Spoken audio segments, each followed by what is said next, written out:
Hello and welcome to Re-enthused. Yep, it's another soldering video. This one's slightly different because we are dealing with a small, bring this in, we're doing a small surface mount component. If you don't know the difference, so there are two, well there's more than two, but really the two main versions of attachment of components are through hole and surface mount. They are exactly like they sound like. Through hole leads go through the board and get soldered on one side, and surface mount, everything just happens on one side of the board.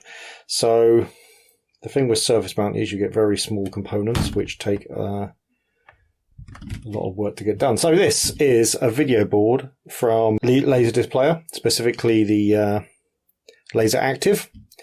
So that would be, if you don't know, the LaserActive player, they're going to have modules plugged into it. The important ones being Mega Drive and PC Engine. This video board burned out. You can see right here. This is the mess the original chip used. Now I've already removed the chip, which is a shame, but we can at least show putting the new chip back in. Now, first of all, there's some screws over that side, so we are going to remove that just so we can remove this bit of card out of the way. Now we are going to be using a couple of things for this. Obviously, soldering iron, some flux, which is a really useful thing to have when you're doing surface mount stuff, and some ceramic tweezers, again really useful to have. Ceramic tweezers, tipped ceramic tweezers, are easy and cheap enough to get on eBay, so I do recommend them. They are very useful. And there we go. We now have a nice bare board, and as you can see, right here is when we're going to place that component. I will zoom into it because it is quite small. It's even smaller than it looks there. We'll be using this magnifying glass, which is another thing I recommend, just to check my work though. It won't do a particularly lot amount while I'm doing stuff, but just because focusing will be hard. To all the focusing, I will also be fixing the focus on this. Right, well I'll zoom in, I'll set it up, and then we'll get to working. Okay, well that's as close as my camera will get it, but I imagine you should be able to see well enough what's going on.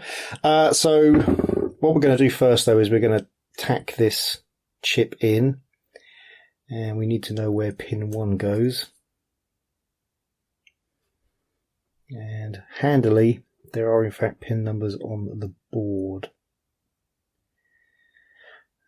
So pin 1 must be over here. Yep, so pin 1's over here, and on this chip, hopefully you can see the designator. It's usually marked in some way, and it is on this one as well. That's good. Although it's a very confusing set of markings. Okay, well on this one, you can just see there's that dot that should be designating pin 1. Should be. There's a giant dot on the other side. But I'm going to hope that is pin 1. So what we're going to do is we're going to put this in place as well as we can. And we're just going to tack in one of the legs, just so we've got it in place. I don't know how well I'm going to be able to keep this in view while I'm doing this. I apologise in advance.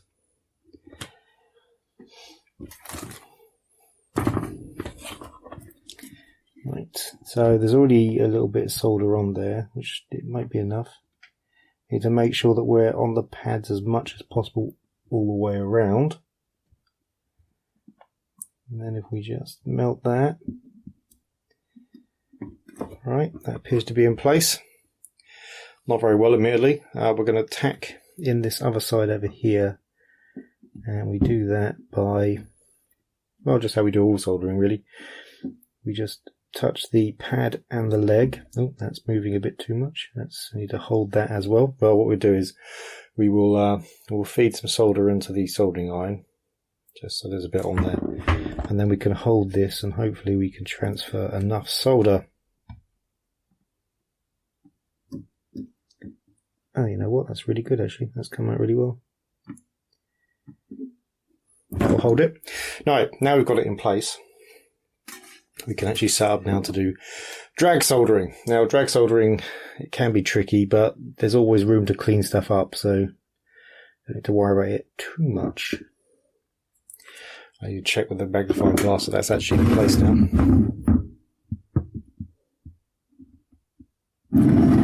Very much is not in place.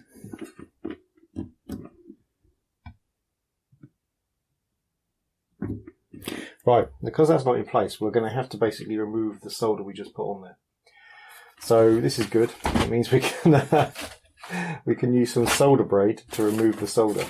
This is why I had the magnifying glass, see, and I didn't use it. So this is solder braid, and it's basically a reel of copper in strands, and effectively what we need to do is we need to put some flux on the board where we put the solder, and then we're going to effectively do what we normally do with when we're soldering, which is touch the two parts, but we're going to put the braid in between. So the soldering iron will go on top of the braid, which will touch into where the solder is, and what that will do, we can get this in, it will suck up the solder. You do really have to use flux for this, otherwise it won't really suck the solder up well enough. Alright, there we go. That should be that gone, so that should now... Okay, help from our tweezers. We want to be careful, we don't want to break this. Just heat up.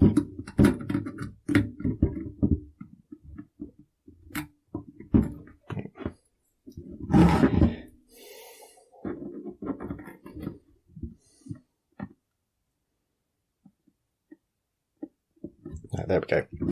It's removed. Right. So let's try that again. This time we're going to use the magnifying glass to make sure we really are in place, because that's what it's there for. Positioning it is a tricky part. For obvious reasons, positioning it is really important. So do take some time to do so.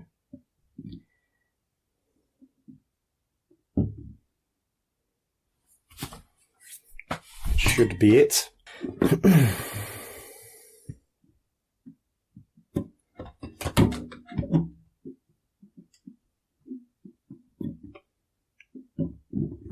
There we go. Well, that looks lined up, and both the corners are tacked. Yep, so that's good. So now we need to apply flux. So we put a nice load of flux straight across. Doesn't matter how much, we're going to clean it anyway afterwards. This is really cheap flux. A lot of people swear by more expensive brands, and that's fine. I mean, this works fine for me, but there's always a chance that the expensive brands will work even better. I wouldn't know, I don't use them. So, right, now then, drag soldering. So basically we want to start at the side that we haven't actually put solder on already.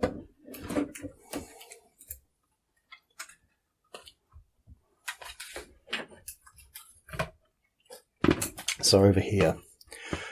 So what we need to do is we need to apply the heat and then just move across as we put solder in. Now there's a chance we'll bridge components, but that's fine.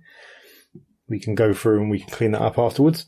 And getting the speed right is the key. We can safely go this way now because we've looks like we've done the whole other side there. So yeah, there we go. Just keep dragging across, and then go down as well to try to get rid of any bridges. We can fix bridges later on. Yeah, we've got one there, that little bugger. Just go across a bit, and you can sometimes remove them just by going different directions. If not, you can use the braid.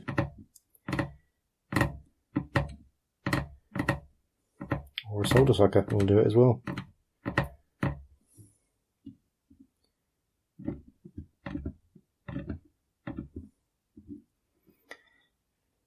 That may well have worked already. Oops. He says adding a bridge to the other side. Right, well, I think that's good. We need to get the magnifying glass in to check, but to me that looked pretty good.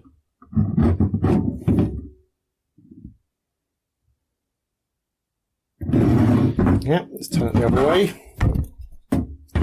Sorry, you probably won't be able to see this unless I can. Oh, I can just about get it in there.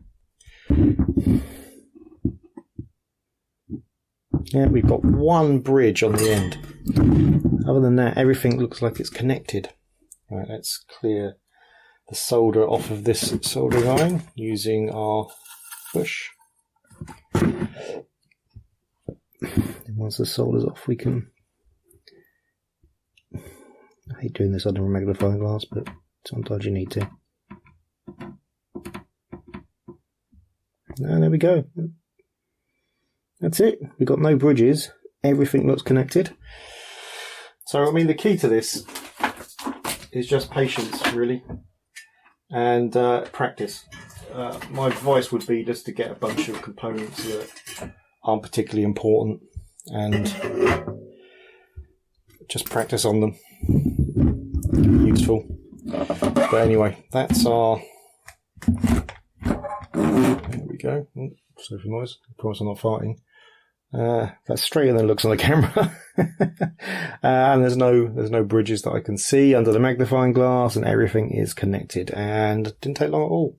Not bad at all. There are obviously smaller chips in this, and it will get a little harder with those, but it will still work. The same technique will still work. So there you go. Well, that was drag soldering. This is yet another one of my just small learning videos.